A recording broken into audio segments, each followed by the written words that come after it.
Jurgens het laasweek met julle 'n bietjie gepraat oor Johannes die Doper, voorganger van Jesus. En julle weet ons is nou eintlik in die Adventtyd, 'n tyd wat Jesus se geboorte voorafgaan. En ek wil hê ons moet net vandag weer fokus.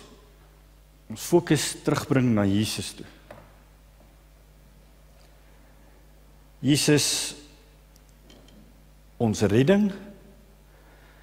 En volgende week gaan ons 'n bietjie praat oor Jesus, ons hoop. Ons eindig die jaar, kom ons eindig die jaar en ons begin die volgende jaar met die wete wie Jesus is in ons lewens. En ek het hierdie spesifieke 2 temas uitgekies omdat ek die afgelope tyd sommer net in my gedagtes rondgeloop het met hierdie wete dat ek geen hoop sou gehad het as Jesus nie my redder was nie. So, hy is redding.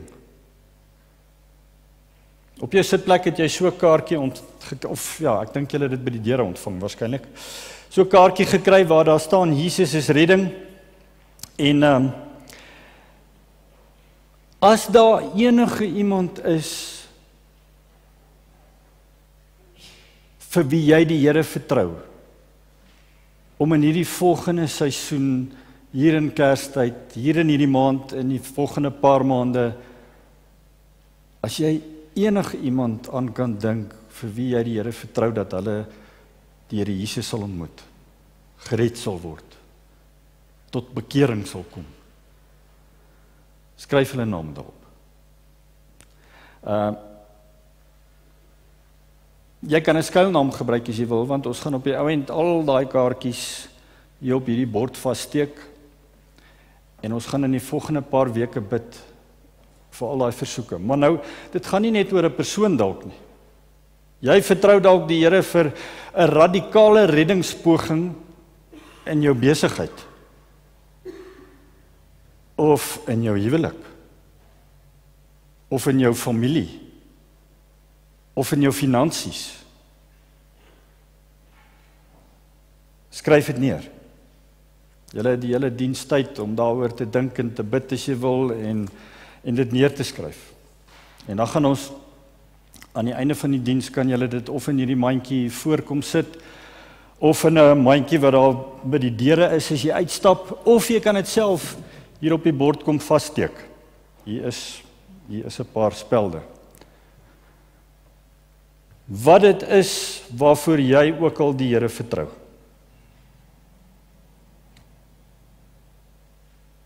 As jy 'n bynaam of 'n skuilnaam neerskryf omdat dit sensitief is, wat ons ouderlinge nog nie weet nie, die elders nog nie weet nie, ons gaan elke woensdagoggend bid vir al hierdie mense. Al hierdie name, al die versoeke, al die geloofs die goed waarvoor ons die Here in geloof voor vertrou. Die Here sal weet. As ons bid, sal die Here weet wie dit is. As jy nie die persoon se naam wil neerskryf omdat dit dalk sensitief is nie. Nou goed, dit begin alles eintlik, vandag se teks begin eintlik alles met die teken en die wonder van genesing. Ons gaan Handelinge 3 en 4 lees. Ons gaan nie Handelinge 3 lees nie, ek gaan net so 'n bietjie agtergrond gee oor Handelinge 3. Ons gaan Handelinge 4 saam lees. Die storie begin in Handelinge 3 met 'n man wat lam gebore is. Hy was 40 jaar oud en hy het by die tempelpoort gesit met die naam Mooipoort. Dit was die tempelpoort tussen die hof van die heidene of die nie-Jode en die hof van die vrouens. En die hof van die nie-Jode was die besigste hof gewees. So hierdie tempelpoort was ook baie besig gewees. En hierdie man het elke dag, ek weet nie van watter stadium af in sy lewe nie, het iemand hom gehelp tot by die Mooipoort en hy daar gesit en vir hulp gevra. Hy was afhanklik van mense vir oorlewing. En daar was hierdie moment waar Petrus en Johannes deur die Mooipoort gestap het en hulle het hierdie man gesien en hierdie man het natuurlik toe vir hulle geld gevra. En Petrus se antwoord was, weet nie of julle dit al opgemerk het nie, sy eerste woorde was, kyk na ons. Nou, ek kan my net indink dat hierdie man dadelik 'n verwagting gehad het, want hy sê, kyk na ons. En hy het na hulle gekyk en Petrus sê, silwer en goud het ek nie. Ek het nie geld nie, maar wat ek het, dit gee ek vir jou. In die naam van Jesus Christus, die Nasarener, staan op en loop. Toe gryp hy, Petrus, hom aan sy regterhand en hy rig hom op en onmiddellik het sy voete en enkel sterk geword en hy het opgespring en gestaan en rondgeloop en saam met hulle in die tempel ingegaan, terwyl hy rondloop en spring en God prys. Asemrowende oomblik hierdie, né? Die man sit al daar waarskynlik vir die grootste deel van sy lewe om elke dag vir geld te vra en toe die man by wie almal vir 'n baie lang tyd heen en weer verbygeloop het, skielik opstaan en loop, was dit 'n oomblik om van kennis te neem. Almal het van hierdie man geweet. Wag net 'n bietjie, is dit nie ons ken mos daai ou. Wat het hier gebeur? En Petrus het begin om hulle te antwoord. Petrus het begin preek oor Jesus. En dit bring my by Handelinge 4 wat ek nou saam met julle gaan lees. So 'n reaksie op wat nou hier gebeur het, nadat Petrus hom aan die hand gegryp het en hom opgerig het en hierdie man begin loop het, was daar 'n groep mense wat in beheer was van die tempel, die Sadduseërs, wat op hulle afgekom het. Nou, moeilike klomp ouens hierdie, verskillend van die Fariseërs. Hulle het 'n ander teologie gehad. Die Fariseërs was so bietjie meer populêr as die Sadduseërs gewees. En een van die groot verskille was dat die Sadduseërs saamgewerk het met die Romeine, met die regering. En solank as wat die Sadduseërs die vrede bewaar het in die gemeenskap, was die Romeine tevrede met hulle gewees. Maar hulle het nie geglo in die opwekking van die dode nie, en ook 'n paar ander goed wat by die Fariseërs 'n bietjie meer algemeen was. So Petrus begin preek oor die opstanding van Jesus Christus, en dit is dadelik 'n probleem vir die Sadduseërs. Hulle veroorsaak nou 'n beroering hier onder die mense. En dit gaan die aandag trek van die Romeine, en hulle wil dit nie hê nie. Die Romeine het eintlik vir die Sadduseërs die mag gegee om hulle eie hof te hê, om hulle eie uitsprake te maak. Hulle kon selfs mense ter dood veroordeel. So, Handelinge 4 vers 1.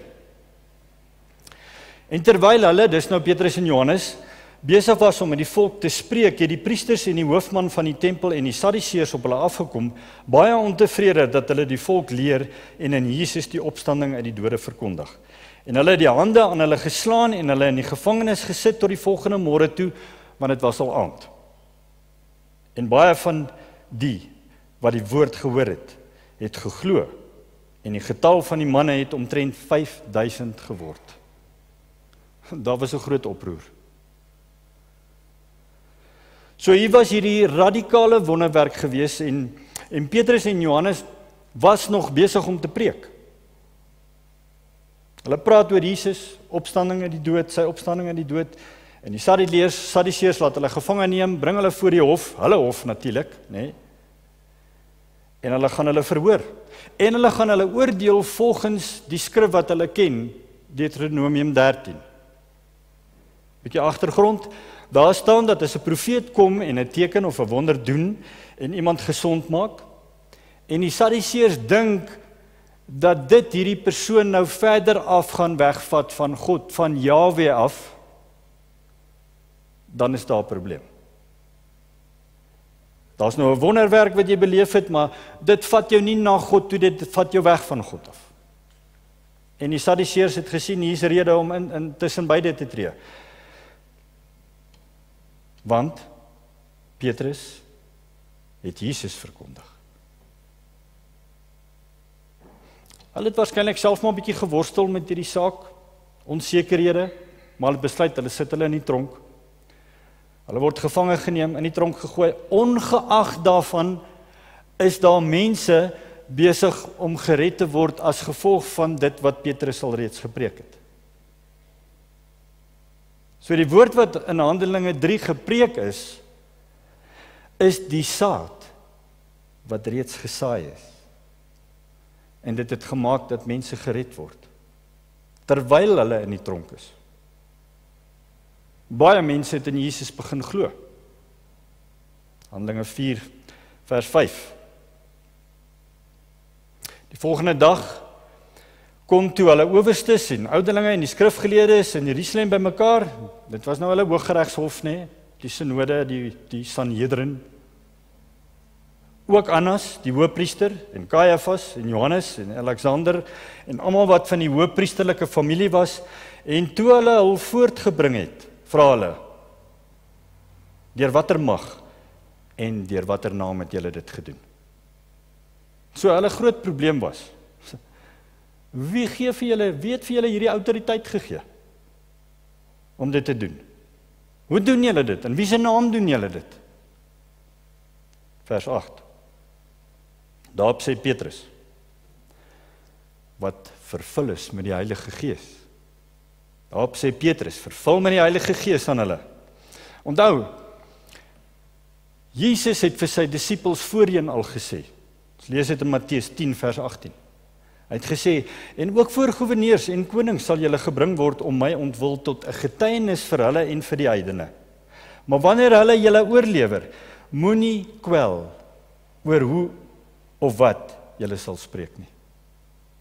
Dit sal julle in daardie uur gegee word, wat julle moet spreek. Want dit is nie julle wat spreek nie, maar die Gees van die Vader wat in julle spreek. Asemrowend hierdie. Petrus en Johannes was nou presies in die situasie wat Jesus oor gepraat het 'n tyd terug. Dit beteken nie ons moet nie voorbereid wees en nie die skrif ken nie. Maar wanneer jy voorbereid is om te spreek en wanneer jy bereid is om te praat, wanneer die Gees in jou spreek en vir jou fluister, moenie bekommerd wees nie. Die Here sal vir jou die woorde gee wat jy moet sê. Ek vermoed Petrus het waarskynlik gedink op daai oomblik, toe hy met al hierdie hooggeagtes praat, op daai oomblik het hy waarskynlik gedink aan dit wat Jesus gesê het. Hy het gesê, julle gaan in sulke situasies kom.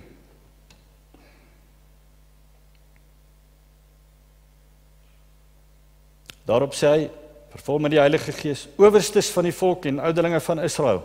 Hy praat met autoriteit. Hy's 'n visserman. Hy praat met hierdie hoëkokkedore van daai tyd.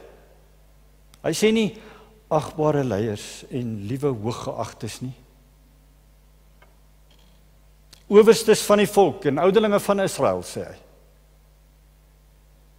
As ons vandag ondervra word oor 'n weldaad aan 'n siek man, waardeur hy gesond geword het, laat dit bekend wees aan julle almal en aan die hele volk van Israel, dat deur die naam van Jesus Christus, die Nasarener, hy was baie spesifiek, nee, daar was baie mense wat die naam Jesus gehad het. Deur die naam van Jesus Christus, die Nasarener, wat julle gekruisig het, maar wat God uit die dode opgewek het, dat deur hom hierdie man gesond geword het. Deur hom, die man wat julle doodgemaak het, die man wat julle ter dood veroordeel het en gestuur het om gekruisig te word, deur hom, die steen wat die bouers verwerp het. Vers 11. Hy is die steen wat deur julle die bouers verag is, wat 'n hoeksteen geword het. Nou, weer eens haal Petrus aan uit die Ou Testament, 'n gedeelte wat hierdie klomp Sadduseërs waarskynlik ken, waarskynlik uit hulle kop uit geken het. Psalm 118 vers 22 staan daar, die steen wat die bouers verwerp het, het 'n hoeksteen geword. Daardie steen wat julle eenkant gegooi het, is nou die belangrikste steen in die gebou. Dis nou die hoeksteen. Die steen waarvan af die hele gebou gevorm is. Die prominente steen. Die een wat die gebou begin het en die een wat die gebou afgeëindig het. Jesus is die steen. Onthou, Petrus het nie beplan om al hierdie goed te sê nie. Julle, ons het nodig om die Heilige Gees meer te vertrou in ons lewens. En die woorde te spreek wat hy vir ons gee om te spreek.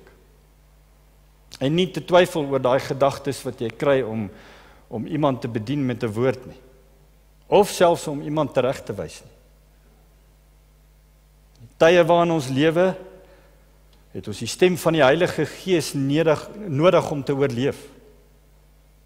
En om al hoe meer in geloof op te tree. As jy nie 'n spesifieke skrif kan onthou nie, begin net praat, die Here sal vir jou gee wat jy nodig het.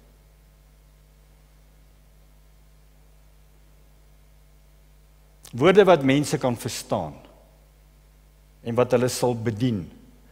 Woorde van opbouing en bemoediging en vertroosting, nee, wanneer dit nodig is, wat ons almal ontvang het, sê die woord, 1 Korintiërs, of selfs woorde wat teregwys. Onthou julle, ons het voor in die jaar hieroor gepraat, 2 Timoteus 3:14, die hele skrif is deur God ingegee en is nuttig tot lering, tot weerlegging, tot teregwysing, tot onderwysing en in die geregtigheid, nee.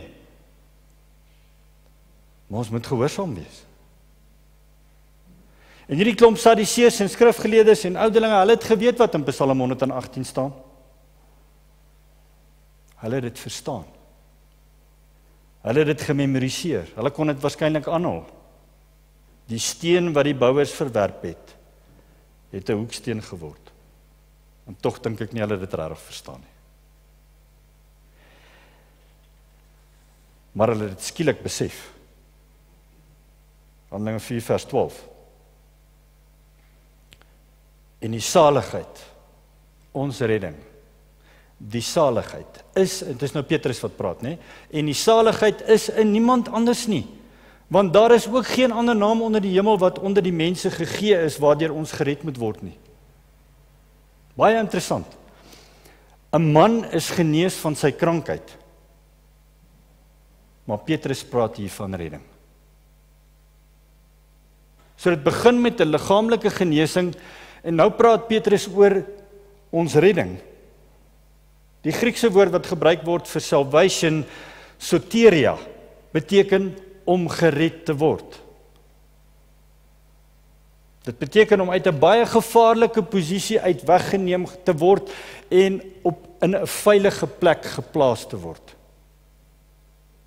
En een van die wonderlikste tekens in ons redding en in ons verhouding met die Here Jesus en die ewigheid saam met hom, is die tekens en die wonders wat heenwys na daai redding. Al hierdie situasies waaruit ons amper daagliks uitgered word, wat ons nie eens altyd van bewus is nie. Wanneer jy verlos word van 'n siekbed of redding van jou liggaam uit 'n siekte uit, is dit natuurlik 'n wonderlike ding. Dis hoekom ek gesê het, skryf dit op hierdie kaartjie, as dit iets is waarvoor jy die Here vertrou vir 'n reddingspoging in jou lewe. Jou besigheid, jou finansies, jou familie. Dis deel van die redding waarvoor ons die Here vertrou in ons lewens. Ons hou aan om die Here te vertrou vir genesing na liggaam, siel en gees. Aardse redding, wat heenwys na die uiteindelike redding. Vers 13. Toe hulle die vrymoedigheid van Petrus en Johannes sien en verstaan dat hulle ongeleerde en eenvoudige manne was hulle verwonderd en het hulle as metgeselle van Jesus herken. Hulle het na hulle gekyk en gedink, waar kom julle vandaan? Hoeveel geld het julle? Watter familie kom julle uit? Waar bly julle? Watter skool was julle? Maar uiteindelik het hulle net gesien dat Petrus en Johannes gewone mense was. Gewone mense. En hulle het agtergekom, hulle het onthou, hulle het besef, hierdie manne was reisgenote van Jesus. Ons het hulle soms saam met hom gesien. En dis hoekom hulle boodskap kredietwaardigheid gehad het, Petrus en Johannes se boodskap. Julle is gewone ouens, maar is duidelik dat julle saam met Jesus was. Kan mense dit van ons sê? Is dit duidelik dat ons saam met Jesus is? In hom bly? Handelinge 4 vers 14. En omdat hulle die man wat genees was, by hulle sien staan, kon hulle niks daarteen sê nie. Die Sadduseërs kon niks sê nie, want hier staan die man, hy was lam en hier staan hy. Hulle het hom toegelas om buitekant die raad te gaan en met mekaar beraadslag en gesê, wat moet ons met hierdie manne doen? Want dat daar 'n kenlike teken deur hulle plaasgevind het, is duidelik vir al die inwoners van Jerusalem. Ons kan dit nie ontken nie. En dis wat dalk meer nodig is in ons midde, julle. As ek vir myself kan praat vandag, vertrou ek die Here vir opmerklike, duidelike tekens en wonders wat heen wys na redding. Ons moet die Here vertrou vir opmerklike reddingsmomente in ons lewens en in ander mense se lewens. Tekens en wonders wys alles heen na die redding in Christus uiteindelik.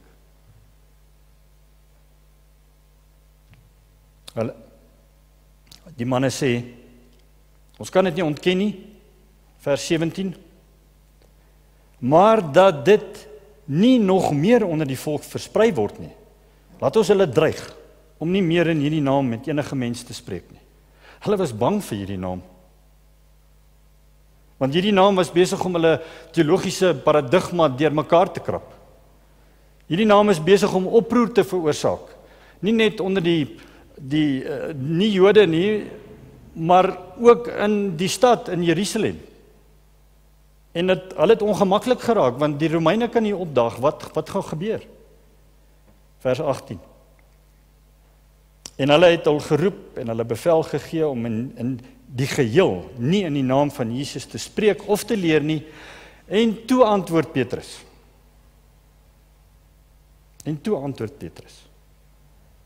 En hy sê vir hulle, Petrus en Johannes, of dit reg is voor God om julle meer gehoorsaam te wees as God, dit moet julle maar self beslis. Of ons na julle moet luister of na God moet luister, dis julle besluit. Want, sê hy, vir ons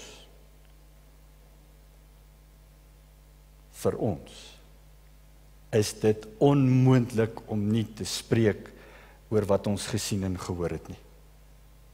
Impossible.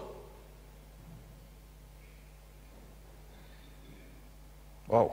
Hulle het ondervindinge gehad saam met Jesus wat lewensveranderend was.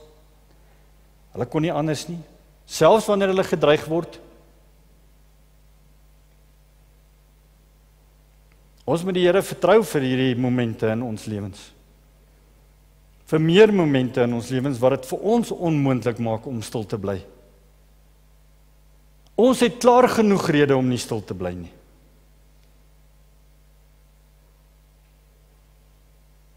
Vers 21. En nadat hulle nog dreigemente bygevoeg het, aangesien hulle geen rede kon vind om hulle te straf nie, het hulle ter wille van die volk hulle losgelaat, want almal het God verheerlik oor wat gebeur het, want die man aan wie hierdie teken van genesing plaasgevind het, het nie geweet het staan nie, was meer as 40 jaar oud. Vir 40 jaar het die mense geweet hierdie ou was lam. Net 'n paar opmerkings oor die gedeelte. Hy is redding. Jesus is redding. Ek wil julle herinner aan hierdie eenvoudige, basiese beginsel wat deel is van ons lewens. Hy is ons redding. Die eerste ding wat ons sien is dat Petrus Jesus verklaar as die enigste weg na verlossing. Ons redding is in niemand anders nie, kan in niemand anders wees nie. Julle het al seker agtergekom in ons wêreld deesdae, dat dit nie altyd populêr is om te hoor nie, dat iemand sê Jesus is die enigste redder nie.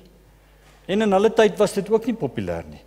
Petrus het nie gesê Jesus is 'n weg na redding nie. Hy vat nie ompaadjies om konflik te vermy of om aanstoot te vermy nie. Hy sê Jesus is die enigste weg na redding. Enigste manier hoe ons gered kan word uit die mag van die duisternis.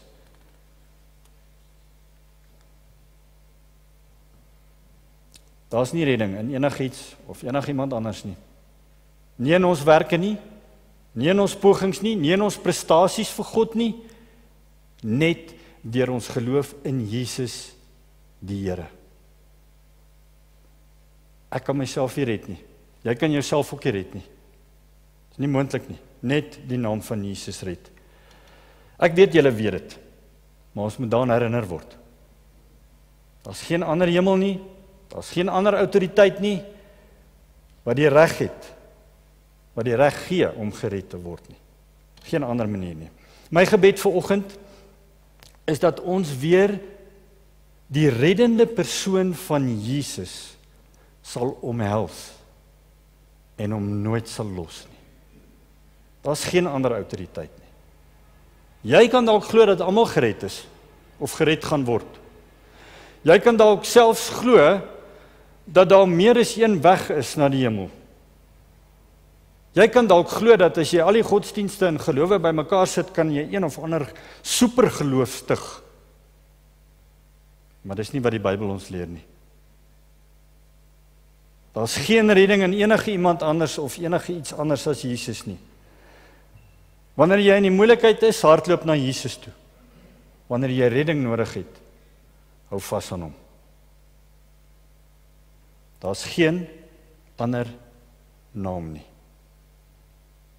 Hy is gebore om ons redding te wees. Ek het in die afgelope jaar met baie mense gepraat wat in die moeilikheid beland het in hulle lewens. Sommige het erken dat hulle die Here gedien het, maar die pad byster geraak het, want dit het te goed gegaan met hulle, het vergeet van hom. Baie mense sit met sielkundige en emosionele uitdagings as gevolg van hulle omstandighede. Sielkundiges kan help as dit jou uitbring by die redding. Jesus. As dit nie Jesus insluit nie, is daar nie redding daarin nie. Ons almal het Jesus nodig om te red. Wat ook al ons omstandighede is. Ongelukkig raak hierdie baie eenvoudige waarheid maar vaag deesdae. Nie net in die wêreld nie, soms in die kerk. Maar daar is geen ander mens nie, geen ander naam bo die naam van Jesus waardeur ons gered kan word nie. Jesus is die hoeksteen. En die vraag wat ek en jy vandag verseker moet kan antwoord is Jesus die hoeksteen van my lewe? Is hy die middelpunt van my lewe? Draai my lewe om hom? Of is hy 'n opsionele steen? In hierdie wêreld wat so verdeeld is, word dit soms Jesus plus. En wat ook al saam met Jesus in jou lewe plek kry, sal uiteindelik Jesus se plek inneem. Ons moet waaksaam wees. Dis nie Jesus plus iets nie, dis Jesus alleen. So wanneer jy op 'n goeie plek is, Jesus is my alles. En wanneer dit nie so goed gaan met jou nie, Jesus, waar is U? U is my alles. Ek is seker ons almal weet, dis nie so maklik. Dis baie maklik deesdae om die steen te verwerp wat die Here eintlik wil hê die middelpunt van ons lewens moet wees. Veral wanneer dit te goed gaan met ons. Hy is die rots, hy is die een na wie toe ons gaan wanneer ons in die moeilikheid is, en hy is die een na wie toe ons gaan as ons dankbaar is oor goeie tye en goeie dinge in ons lewens. Dinge wat vreugde en geluk bring. Ons weet ons kan nie lewe sonder Jesus nie. Dit is net nie moontlik nie. En ek het julle al vertel hoe dat mense gewoonlik hierdie tyd van die jaar, wanneer hulle alleen is, wanneer hulle nie familie het of vriende het nie, geneig is om by kerkgeboue op te dag. 'n Tyd wanneer baie mense besef hulle het iemand nodig of hulle het iets nodig. Sommige van hulle besef hulle het Jesus nodig. Dis hoekom hulle na 'n kerk toe kom. 'n Tyd wanneer mense smag na goddelike teenwoordigheid in hulle lewens. Ons kan nie sonder Jesus as die hoeksteen in ons lewens nie. Ek kan nie. Ek is te gebroken. Ek is te swak en ek is te waardevol in God se oë om sonder Jesus te probeer leef. En jy ook. Die rede hoekom ons gaan bid vir mense wat ons hier op hierdie bord gaan sit. Mense wat ons weet probeer lewe sonder Jesus. Is omdat ons weet die feit dat hulle lewe sonder Jesus, sonder 'n hoeksteen in hulle lewens, het gewoonlik slegte gevolge vir hulle. Hulle verwerp die hoeksteen van hulle lewe en hulle betaal die prys somtyds daarvoor. Hulle geloof is in allerlei ander dinge behalwe in die koning Jesus. En die derde ding, eerstens, ek is amper klaar. Eerstens, daar's geen ander naam nie. Tweedens, hy is die hoeksteen. En derdens, ons is die heiliges wat Jesus verteenwoordig. Hierdie Sadduseërs het 'n groot probleem gehad met Jesus toe hy op aarde geleef het. So hulle het hom doodgemaak. Ons sien in hierdie teksgedeelte dat hulle skielik besef het dat hulle nou 'n groter probleem het as Jesus. Maar nou was skielik 'n hele klomp mense wat gevul was met Jesus. En wat rondgeloop het in Jerusalem en chaos veroorsaak het. Ek hoop en bid dat ons sal chaos veroorsaak in Ermelo. Dat ons sal chaos veroorsaak daar waar ons gaan hierdie vakansie. In die komende jaar. Jy sien, Jesus is ons redding en elke liewe ding wat Jesus vir ons doen, is vir ons om te doen vir ander. Hy is my redding sodat ek 'n bron kan wees van redding, sodat ek 'n draer kan wees van redding vir ander. Kan julle dink hoe die Sadduseërs gevoel het? Hulle het gedink hulle het van Jesus ontslaag geraak. Maar wat hulle nie geweet het nie, is dat wanneer 'n saadjie doodgaan, lei dit tot menigvuldige vrugbaarheid in die koninkryk van God. En wanneer wat hier gebeur het, is dat die saad gesterf het. En dit het vrug gedra. In al hierdie mense se lewens, al oor Jerusalem. En dis asof Jesus homself in 'n oomblik vermenigvuldig het. Hy is ons redding. Ons is die draers van hierdie redding. Kom ons herinner onsself net aan hierdie basiese ding, wat ons almal eintlik weet. Die wonderlike van hierdie groep mense, die disippels wat almal daar in Jerusalem rondbeweeg het, was dat die bewyse van hulle lewens het gemaak, dat hulle nie ontken kon word nie. Die Sadduseërs het geweet hierdie manne was saam met Jesus, hulle het saam met Jesus gesien, hulle sien hierdie man wat genees is na 40 jaar van verlamming. Die bewyse van hulle lewe was teenwoordig en verteenwoordig alles waarvan hulle gepraat het. Dit was nie net praat nie. Wanneer ons sê Jesus is my redding, dan word hy die redding en die verlossing wat deur ons vloei na ander.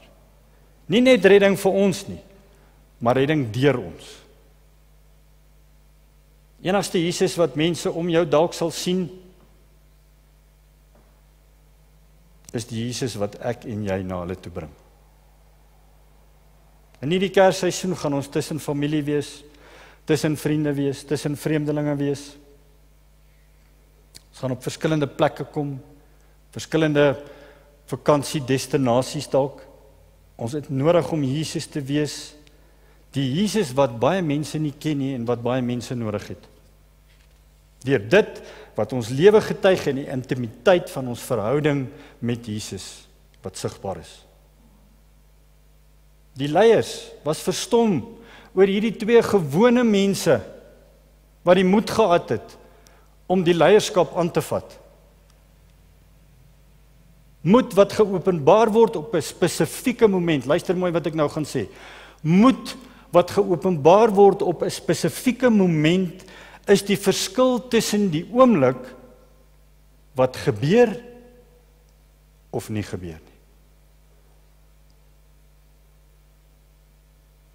As Petrus en Johannes daardie dag stil gebly het, het ek vandag niks gehad om te sê nie. As Petrus en Johannes daardie dag stil gebly het, het jy dalk nie eers hier gesit vandag nie. Ons moet mense van geloof wees, maar ons moet ook mense wees met moed. Courageous people. As ons die redding van Jesus regtig verstaan. Hulle was net gewone mense, sonder enige kwalifikasies, wat kragtig getuig het in ander mense se lewens. Dit wat ander mense bedien, is juis ons eenvoud en ons teologiese ongeskooldheid somtyds, plus ons moed en Jesus se liefde vir ons. Ons roeping, as jy al ooit gewonder het oor jou roeping, ons taak is om hierdie onbeskryflike Jesus te neem en om by hom en in hom te wees en om toe te laat om deur ons te vloei. Dis die ware kerk van Jesus. Wanneer ons sê hy is redding, dan beteken dit dat ons eenvoud en ons gewoonheid beskikbaar stel vir God om gebruik te kan word. Ons het baie momente met Jesus, natuurlik. Ek hoop so. Maar ons het ook momente waar ons veronderstel is om Jesus te wees. Petrus, gevul met die Heilige Gees, 'n gewone man, 'n visserman, het opgestaan en gepraat. Ons gaan bid vir jou vanoggend. As jy voel dat jy die vervulling met die Heilige Gees wil hê. As jy voel, jy wil graag soos Petrus net kan praat en jy kry dit net nie reg nie. En jy wil graag hê ons moet vir jou bid, ons gaan dit vir jou doen. Ons gaan die Here vertrou. Ons gaan ook saam met jou die Here vertrou daarvoor vanoggend, dat as jy net nog nie vir Jesus ken op hierdie manier, dat jy die begeerte het om regtig Jesus te wees nie, dan wil ons ook saam met jou bid. Ons is Petrus en Johannes. Hulle was nie hierdie Saint Pieter en Saint John, waarna ons opkyk as heroes nie. Ons is hulle. Ons is hulle. Ons is geheiligdes. Net vinnig, ons kalender. Bouers, elke rol vol. Ons wil saam bou in die komende jaar aan die Koninkryk van God. En ons sê hier, Efesiërs 4 vers 11, die baie bekende gedeelte. Leraars is gegee om heiliges toe te rus vir hulle dienswerk, om die liggaam van Christus op te bou, totdat ons almal kan kom tot eenheid in geloof en in kennis van die Seun van God. Heiliges toe te rus. Julle is heiliges. Ek is op hierdie stadium, ek staan nou hier as 'n leraar, om die heiliges, wat ek ook is, deel van is, toe te rus, vir die dienswerk, om die Koninkryk van God te bou. Dit kom nie van daai eenmal 'n week Sondag afspraak met Jesus nie. Dit kom van 'n lewe saam met hom. Hulle het ondervinding gehad van 'n verhouding saam met Jesus, hierdie manne. Nie 1000 preke of 500 boeke wat hulle gelees het nie, maar die realiteit van 'n verhouding met jou redder. Momente waar die Heilige Gees met jou praat en waarin jy gehoorsaam is. Jesus is ons redding. Kom ons plaas hom eerste in ons lewens. En ons maak hom die middelpunt van ons lewe. Amen.